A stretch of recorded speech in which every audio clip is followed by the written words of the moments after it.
अस्सलाम वालेकुम व्यूअर्स, मैं हूं आपका होस्ट अब्दुर्रहमान और आज डिस्कस करेंगे पाकिस्तान से होने वाली तारीखी हिजरत। जी हाँ, पाकिस्तान की तारीख में रवां साल दूसरी बड़ी हिजरत हो रही है। अब तक के 9 माह के दौरान यानी जनवरी से सितंबर तक 6,33,000 से जायद पाकिस्तानी बैरून मुल्क जा चुके हैं नौकरियों की तलाश में। और ये फिगर्स वो है जो कि लोग ऑफिशियल चैनल से गए हैं। Bureau of immigration and overseas employment के आदाद-ओ-शुमार है। इसके अलावा ऐसे लोग जो तालीम के पर्पस के लिए गए और वहां सेटल हो गए, इसके अलावा इलीगल मीन से जो लोग गए या किसी और तरीके से उसको डाल लें तो 7 लाख लोग कम से कम रवां साल में मुल्क से बाहर जा चुके हैं मुल्क के मुश्किल हालात के सबब। ऑफिशियल फिगर के मुताबिक 70,000 लोग हर महीने मुल्क से बाहर जा रहे हैं और जुलाई में तो 92,000 लोगों ने पाकिस्तान से हिजरत की। अगर यही रेशो जारी रही तो इस साल 8.5 लाख लोग पाकिस्तान से बाहर जाएंगे, जो कि पाकिस्तानी तारीख में होने वाली दूसरी सबसे बड़ी हिजरत होगी। सबसे ज्यादा लोग 2015 के अंदर 9,47,000 लोग मुल्क से बाहर गए। दूसरा इस साल का होगा फिगर, जबकि तीसरा फिगर 2016 का होगा जब 8,39,000 लोगों ने मुल्क से हिजरत की थी।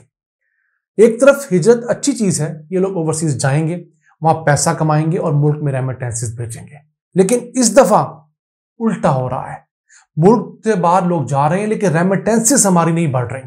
अगर इस साल की बात करें तो पिछले साल की निस्बत इस साल हमारे रेमिटेंसेस में कम से कम 15% की शॉर्टेज आई है।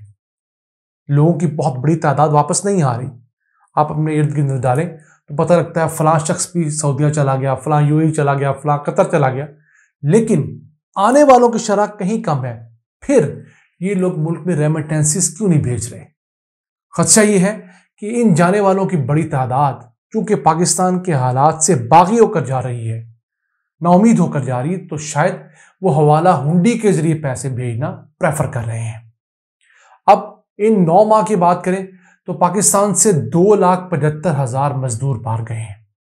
अगर इन्हीं मजदूरों को हम थोड़ी सी टेक्निकल ट्रेनिंग दे देते, अगर कोई प्लम्बर था उसको कोई सर्टिफिकेट दे देते, अगर कोई मेसन था तो उसका सर्टिफिकेट हो जाता, किसी को डिप्लोमा दे देते, किसी इलेक्ट्रिशियन को कोई चीज दे देते, एक ऑफिशियल डॉक्यूमेंट, तो इन लोगों ने जो पैसे वहां जाके कमाने थे उसमें 2 से 3 गुना का इजाफा हो जाना था, क्योंकि इनके पास अपनी परफॉर्मेंस दिखाने के प्रूफ था।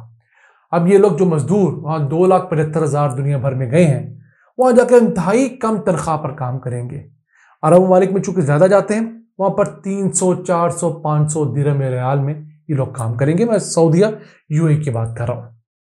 उसके अलावा 1,41,000 ड्राइवर्स यहां से गए, चले वो थोड़ा सा सेमी स्किल्ड एक फोर्स कह सकते हैं।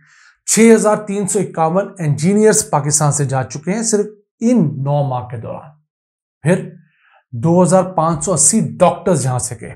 ये पाकिस्तान का बहुत बड़ा ब्रेन ड्रेन है कि हमारे यहां जरूरत से ऑलरेडी कम डॉक्टर्स हैं और उनमें से भी 2,580 अगर इस साल में चले जाएं तो मुल्क में डॉक्टर्स की शॉर्टेज मजीद होती जाएगी। और न जाने इनमें से कई डॉक्टर्स ऐसे होंगे, बड़े स्पेशलाइज्ड डॉक्टर होंगे, यानी अपनी फील्ड के वो बहुत करता धरते होंगे, 20-25 साल उन्होंने अपनी फील्ड में लगाए होंगे, तो उनका एक्सपीरियंस वो यहां से साथ लेकर चले गए।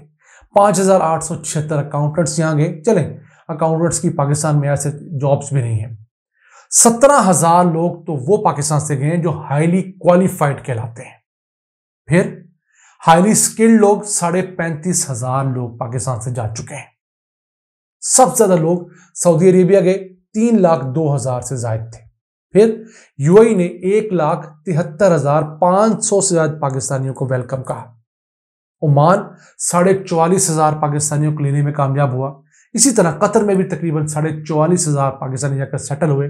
मलेशिया में 18,600 पाकिस्तानी सिर्फ इन 9 माह के दौरान जा चुके हैं। बहरीन में 9,500, रोमानिया में 4,500, ग्रीस में 2,600, इराक में 2,600। इसके बाद यूके और यूएसए में चंद हजार लोग जाने में कामयाब हुए हैं। तो पाकिस्तान से इतनी बड़ी तादाद में होने वाली हिजरत हमें एज सच कोई फायदा नहीं पहुंचा रही। ये हुकूमत के लिए एक अलार्मिंग सिचुएशन होनी चाहिए।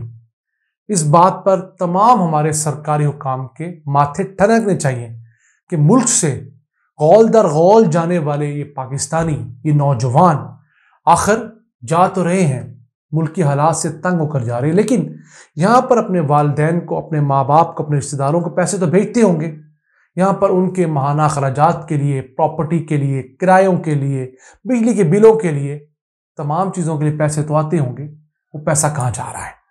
उस पैसे को लोकेट करने की ज़रूरत है और मुल्क के अंदर ऐसे हालात पैदा करने की ज़रूरत है कि यहाँ से हाईली क्वालिफाइड लोग ना जाएं। क्यों? एक डॉक्टर को बनाने पर रियासत पाकिस्तान का कम से कम 1 करोड़ रुपया खर्च होता है।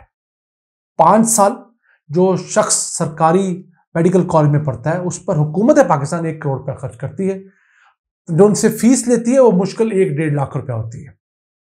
तो एक शख्स जिस पे आपने करोड़ रुपया इन्वेस्ट किया, उसको तालीम मुकम्मल करने के बाद आप अच्छी बाइज्जत रोजगार जॉब ना दे सके, वो बदजन होकर यहाँ से चला गया तो आपका करोड़ रुपया साथ लेकर चला गया। वो यूएई गया तो उनको बना बनाया एक डॉक्टर मिला, बजाय वो अपने किसी स्टूडेंट के ऊपर यूएई की हुकूमत 5-10 करोड़ रुपए पाकिस्तानी लगाती, यानी कि वहां की करेंसी चूंकि महंगी है तो वहां के पैसे लगाकर 5 साल वेट करती, वो थोड़ी सी बेहतर तनख्वाह देकर हमारे नौजवान को ले जाते हैं और उससे बहुत सारे फवायद हासिल करते हैं। इसी तरह अगर इंजीनियर्स की बात करें तो उनकी तालीम पर भी अच्छा खासा खर्च आता है, कोई सस्ता काम नहीं है। तो हमारे हुकाम आपसी लड़ाइयों से जब तक नहीं निकलेंगे, मुल्क को इस मुश्किल हालात से नहीं निकाला जा सकेगा। मुश्किल हालात इस वजह से कि मुल्क में नाउमीदी फैल चुकी है, नौजवानों को इस मुल्क के अंदर बदकिस्मती से अपना कोई मुस्तकबिल नजर नहीं आ रहा। मैं मेजॉरिटी की बात कर रहा हूँ। हाँ, बहुत सारे लोग मेरे ऐसे आज भी ऐसे हैं जो पुरुम्मीद हैं, अल्लाह से दुआ लगाए बैठे हैं कि इंशाल्लाह अगले साल के अवाइल में जनवरी-फरवरी में इलेक्शंस होंगे और कोई अच्छी तगड़ी हुकूमत आएगी, फ्री एंड फेयर होंगे। ये हमारा गुमान जरूर है। चले हमारे हुकाम को ये ना कबूल हो, लेकिन अल्लाह से हम दुआ कर सकते हैं और उम्मीद करते हैं कि लोग चौक दर चौक पोलिंग स्टेशन में जाकर अपनी मर्जी के जो कैंडिडेट है उसको वोट डालेंगे और वो शख्स जीत कर जब पार्लियामेंट में जाएगा तो अब की बार जो हुकूमत बनेगी वो मुल्क में इस्लाहात करेगी, मुल्क में फ्री चीजें बांटने का कल्चर खत्म होगा। जो शख्स बिजली इस्तेमाल करेगा उसका बिल देगा, जैसे अब बिजली चोरों के खिलाफ ग्रैंड ऑपरेशन जारी है और अरबों रुपया रिकवर हो रहा है। गैस चोरों के खिलाफ एक क्रैकडाउन जारी है, अरबों रुपया वहां से भी रिकवर हो रहा है, हजारों लोग गिरफ्तार हो रहे हैं, हजारों कनेक्शंस काटे जा रहे हैं। तो ये वो लूप होल्स हैं जिनको प्लग करने की जरूरत है, जो कि पाकिस्तानी मईशत को जोंकों की तरह जकड़े हुए हैं। और अब वक्त आ गया है कि हम इस कैंसर को काट कर बॉडी से बाहर फेंकें। पहले वाला काम नहीं चलेगा कि पैराडोल की गोली देकर, डिक्लोरान का टीका लगाकर काम चलाते रहे। अब हमें अपने सिस्टम के अंदर गंदगियों को, आराइशों को बाहर निकालना होगा। जो हुकूमत भी आएगी बहुत मुश्किल हालात में आएगी, बहुत मुश्किल फैसले करने पड़ेंगे और पहले 6 माह में ही वो हुकूमत अनपॉपुलर हो जाएगी, क्योंकि जब मुश्किल फैसले किए जाएंगे तो महंगाई एक दफा बढ़ेगी, क्योंकि लॉन्ग टर्म प्रोजेक्ट्स ऐसे ही होते हैं। तो जैसे जैसे अवाम का पारा हाई होता रहेगा उस हुकूमत के लिए हुकूमत करना मुश्किल होगा। लेकिन इसके बाद जो 5 साल हुकूमत आएगी, आप समझ लीजिए कि 2029 में इंशाल्लाह जो हुकूमत आएगी उसको निस्बतन एक स्टेबल पाकिस्तान मिलेगा, क्योंकि ये 5 साल जो टर्न्योर है ये पाकिस्तान में सर्जरी का, आईसीयू का, बेड रेस्ट का एक टर्न्योर है। इसमें इस मुल्क को बहुत सारी आलाइशों से पाक करना है। हम अल्लाह से दुआगो हैं कि वो इस मुल्क के निज़ाम को ठीक करे, हमारे हुक्मरानों को, हमारे हुक्काम को, हमारी अदलिया को, हमारे इस्टेब्लिशमेंट को हिदायत दे कि वो इस मुल्क का सोचें, ज़ाती नाम मफाद से बाहर निकले, तभी पाकिस्तान तरक्की करेगा। अल्लाह ने के बाद।